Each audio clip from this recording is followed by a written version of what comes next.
Hello and welcome to 2020, you guys. I'm back. I know you missed me. I missed you too. Thank you so much for the messages, the comments and the DMs just to check if I was okay.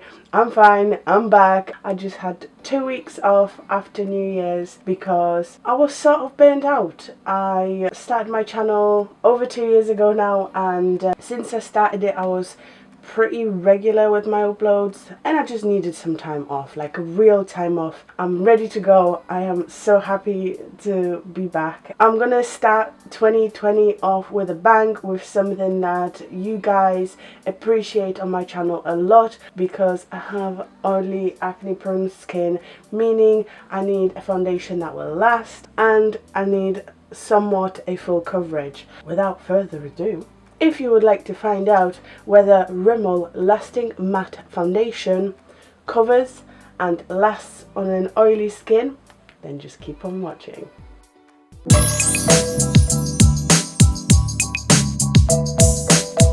As always, we are going to read about this foundation a little bit. I'm on Rimmel's website from $7.99 at 3 retailers. I bought mine for £8 exact. It apparently has 20 shades. I went to Tesco's, which fair enough doesn't carry a lot of shades. There was probably about 8. I picked up True Ivory. Actually, True Ivory was too dark. Let's read what Rimmel has to say about this foundation. Create the most flawless makeup canvas with lasting matte foundation. The full coverage, lightweight base that controls shine to keep your skin comfortably matte. The mousse formula transforms into powder finish, plus it ensures your complexion feels hydrated and balanced for up to 12 hours, so you can enjoy a hashtag non-stop matte finish that lasts. So far, it doesn't sound bad. I personally don't gravitate to powdery super matte. They tend to look a little cakey and a little drying. But maybe I'm wrong. Maybe this foundation, because it keeps you hydrated and balanced, it'll look great. Matte foundation that veils skin in full flawless coverage. I am expecting that, because full coverage, flawless is my kind of jam. Lightweight mousse formula controls shine without feeling tight or cakey. Good to know. That was my concern. Skin feels comfortably hydrated and balanced for up to 12 hours. How to apply. For a non-stop matte finish, prep skin with lasting matte primer. I don't have a primer. I don't test foundations with primers. Blend lasting matte foundation from center of your face outwards. I have more acne at the back of my face, so I'll probably be doing something else. Where you feel you need extra coverage, do not blend. Lasting matte concealer and you're done. Right, okay, I'm not going to use that either. So I'm basically ignoring all 3 steps. Great. Let's get into this. We all know what we should be doing with foundation. I don't know whether you're supposed to shake. It doesn't ask you to shake. And it's a mousse formula, so it shouldn't separate, just in case it does. As always, I'm going to try the foundation with a sponge and with a brush. Let's start the sponge. I usually don't like using a sponge for moussey textures. They don't work. It has a slight scent. It's not overwhelming. I appreciate that so much. I can tell you already she's not full coverage. At least not with a sponge anyway. And I have a dry patch on my nose. I'm wondering what that's gonna look like. Don't expect it to look great. I'm hoping it's not gonna look bad. This is one side of my face with the foundation on, applied with a sponge in comparison to my bare face. Okay guys, I am like beyond disappointed. What is this? This just, wow. Full coverage, aware. But maybe, and I do expect this to look a little bit better with a brush. I'm going to take a buffing brush from Real Techniques. Such a great start to a year. This is the other side of my face with the foundation on, applied with a brush in comparison to my bare face. This might seem better, and it kind of is, but this side of my face is better in general with regards to acne. I mean, I'm not happy. Let's try and build this.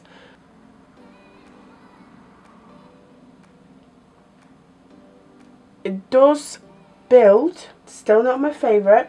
Surprisingly, very surprisingly. The shade is pretty much spot on. This is both sides of my face with 2 layers of the foundation in comparison to my bare face.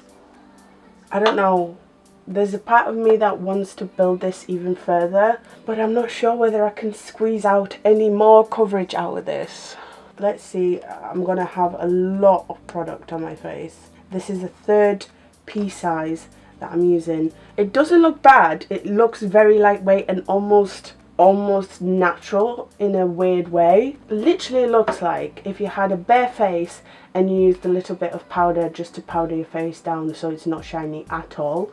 That's what it feels like, that's what it looks like to me. Somewhat a full coverage on this cheek where my acne isn't as bumpy or isn't as visible. The spots are a lot smaller. This side, however, is a little bit worse and it does need more coverage. And because I built it so much, because I've got like pretty much 3 layers, it does look a little bit cakey, especially on the bottom of my face. I don't hate it, doesn't look the worst. I do want to test a cream bronzer on top of this, and I'm going to see what the concealer looks like. The foundation mixes with the cream bronzer nicely. I like the finish, doesn't skip, it doesn't budge.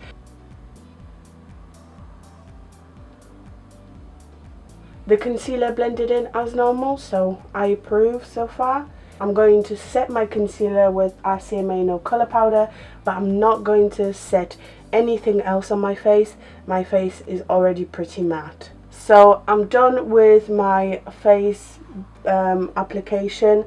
The only issue I have with this foundation, and it's pretty common with all of my foundations now, my forehead line is collecting all of that foundation, so it's not the best in that sense. I'm going to finish the rest of my makeup off camera and I shall see you in the first check-in. I'm so excited, I haven't said that in so long. It's just gone 9:30, so 9:30, let's go.